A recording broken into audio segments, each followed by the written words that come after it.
لمحے کے لیے بھی نماز کے دوران اسے کھلا رکھا تو اس کی نماز نہیں ہوگی۔ بني الإسلام على خمسة أركان في الدين، صوم وصلاة وزكاة حج والشهادتين۔ بسم اللہ الرحمن الرحیم۔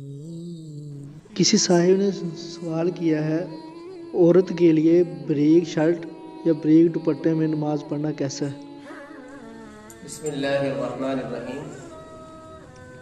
آپ کا سوال یہ ہے کہ خواتین کے لیے باریک دوپٹے یا باریک شرٹ پہ نماز پڑھنا کیسا ہے؟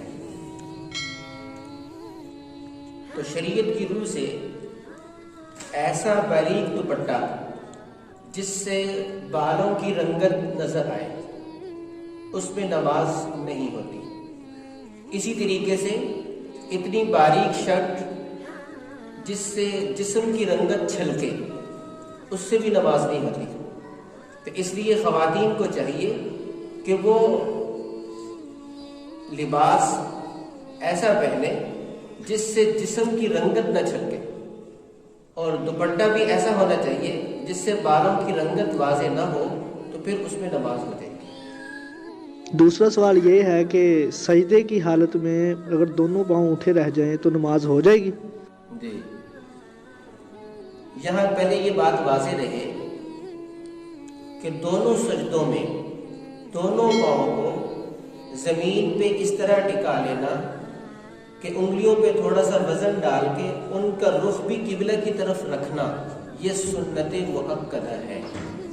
یعنی سنت طریقہ یہی ہے کہ سجدے میں ہمارے پاؤں زمین پہ ٹکے رہیں اور انگلیوں کا رخ بھی قبلے کی طرف رہے۔ البتہ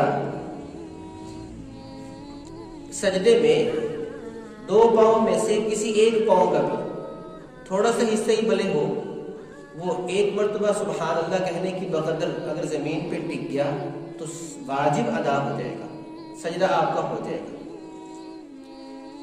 اس لیے اگر کسی آدمی نے پورے سجدے میں ایک لمحے کے لیے بھی پاؤں زمین پہ نہیں رکھے، دو میں سے ایک بھی نہیں رکھا، تو پھر اس کا سجدہ نہیں ہوگا، اور اگر تھوڑی دیر کے لیے بھی رکھ لیے تو سجدہ ادا ہو جائے گا۔ بہرحال ہمیں سنت طریقے کو پیش نظر رکھتے ہوئے یہ کوشش کرنی چاہیے کہ ہم دونوں پاؤں کو زمین پہ اس طرح رکھیں سجدے میں کہ انگلیاں بھی قبلہ کی رخ رہیں۔ بہت شکریہ مفتی صاحب، آپ نے ہماری رہنمائی کی۔ اس میں ایک اور سوال پوچھنا چاہوں گا کہ اگر نماز میں عورت کے ٹخنے کھلے رہ جائے تو کیا نماز ہو جائے گی؟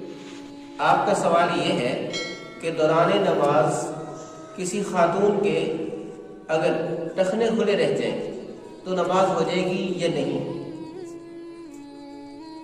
یہ بات واضح رہے کہ ٹخنا پنڈلی کے ساتھ مل کر ایک پورا عضو بنتا ہے۔